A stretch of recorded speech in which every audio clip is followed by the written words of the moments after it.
안녕하세요. 오늘은 도와주고 싶은 마음에 대해서 이야기해 보고자 합니다. 우리는 누군가를 이렇게 보면은 힘들어하거나 조금 부족한 모습이 보이면 도와주고 싶은 마음이 자동적으로 일어납니다. 이럴 때 내가 도와주고 싶다고 해서 무조건 도와준다는 것은 상대를 이렇게 존중하는 것이 못 되고요.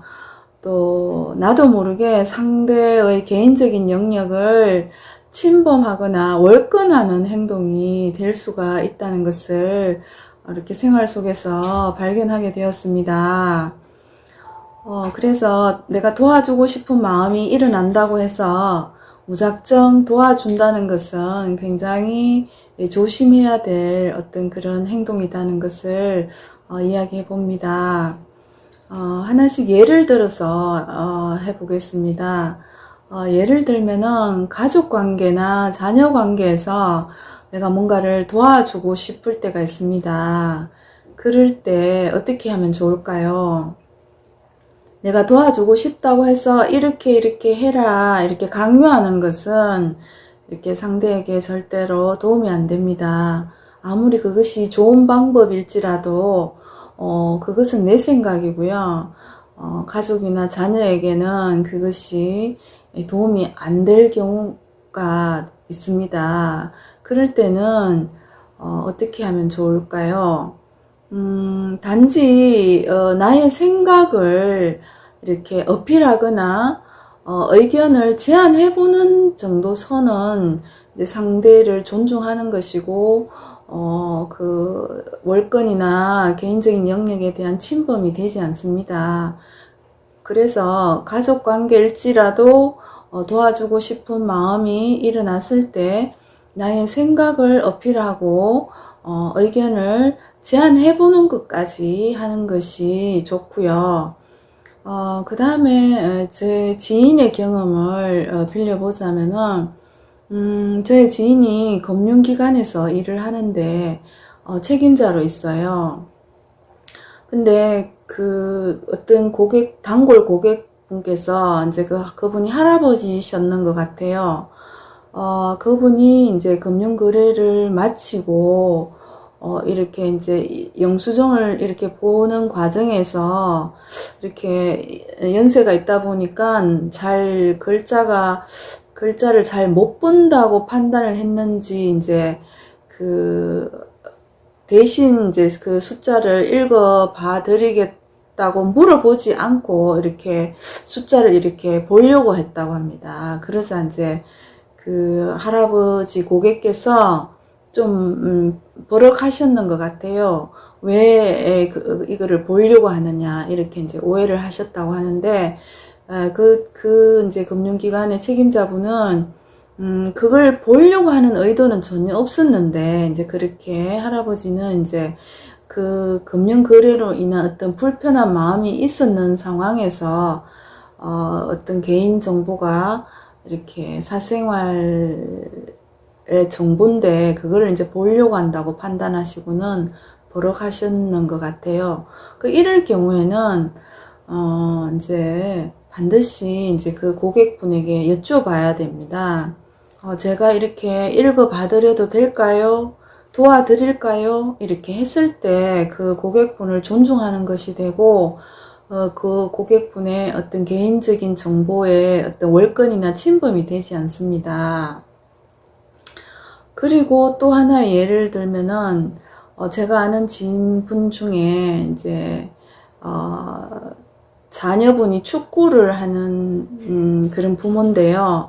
그 축구 이제 지도자분께서 아이들을 이렇게 지도를 할 때 아이들을 격려나 칭찬보다는 그 격려나 칭찬은 거의 없고 주로 야단을 치거나 꾸짖거나 혼을 내면서 이렇게 지도하는 방식을 보면서 굉장히 그 이제 부모분들께서 어떤 이제 불평불만이 좀 많으셨는가 봅니다.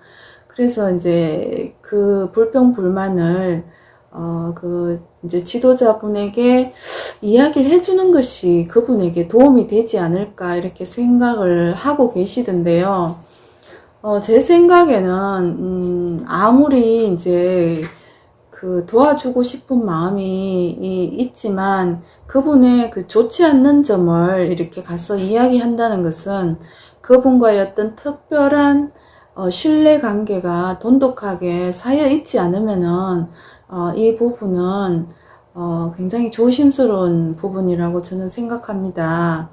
그래서 그분과의 어떤 평상시에 어떤 그분에게 내가 노력한 신뢰도나 신용도가 높지 않다면은 그분에게 이런 그런 고칠 점이나 좀 더 이렇게 보완했으면 그분이 더 지도자로서 발전은 할 수 있겠지만 그렇게 얘기했을 때 신뢰관계가 없는 상황에서 그런 이제 그분의 어떤 부족한 점을 이렇게 말씀드린다는 것은 그분에게 결코 도움이 되기가 어려울 것 같습니다. 그거는 제 생각인데요. 그래서 그분과의 어떤 특별한 신뢰 관계가 있는지 없는지 그거부터 중요하고요. 그렇지 않을 경우에는 그 부분을 나의 어떤 이제 교과서로 삼아서 나에게는 그렇게 그러니까 이제 그 힘의 논리로 어떻게 이렇게 상대를 이렇게 조종하려는 그런 것이 없는가 이렇게 생각해보고 나의 어떤 결점이나 모자라는 점을 보완하는 어떤 그런 계기로 삼는 것이 저는 중요하다고 봅니다. 그래서 그런 모습이 보인다는 것은 분명히 나의 공부이고 그분에게 그 안 좋은 점을 이야기해 주는 것이 중요한 것이 아니라 나에게 보였는 것은 내 공부기 때문에 내 행동을 체크해보고 내 행동을 보완해 나가는 것이 나의 몫이라고 저는 그렇게 처리해 나갑니다. 마찬가지로 제가 만약에 직장 생활 하는데 윗사람의 어떤 결점이나 모순이나 잘못된 점이 보인다고 해서 그런 이제 안 좋은 점을 좀 더 좋게 이렇게 내가 알고 있다고 치더라도 그 윗분에게 이런 더 좋은 행동으로 업그레이드 되기를 바란다고, 아니, 더 좋은, 그렇게 안 좋은 모습을 지적이 아니라 말씀드리는 것은, 먹히지도 않을 뿐더러 분명히 좋지 않는 타격이 아래 사람에게 올 수밖에 없습니다.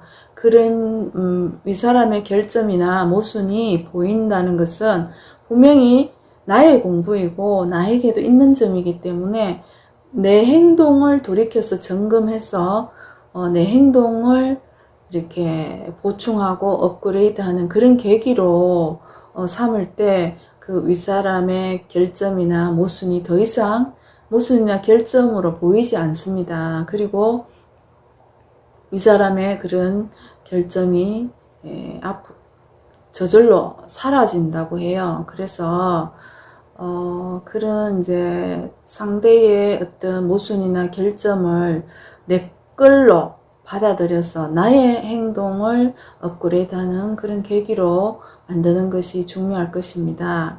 오늘은 도와주고 싶은 마음에 대해서 이야기해 보았는데요. 이 도와주고 싶다고 해서 무작정 도와준다는 것은 상대에게 도움이 결코 되지 않는다는 것입니다. 그래서 도와주고 싶은 마음이 일어날 때 반드시 상대에게 이 도움이 필요한지 아닌지 꼭 물어보는 것이 중요하고요. 그 다음에 가족관계나 자녀에게 어떤 도와주고 싶은 것이 있을 때 나의 의견을 어필하는 정도까지만 해야지 상대를 존중하는 것이고 상대의 영역에 침범하지 않는 것이 됩니다. 그리고 윗사람이나 어떤 윗사람의 어떤 그런 결점이나 또 지도자 아이의 지도자분의 결점이 보인다고 해서 그것을 말씀드리는 것은 결코 그들에게 도움이 되지 않습니다. 그래서 그런 결점이 보일 때는 나의 행동을 뒤돌아보라는 것이지 그분의 행동을 그렇다고 알려주라는 것은 결코 아니라는 것을 이야기해 봅니다. 오늘은 여기까지 하겠습니다.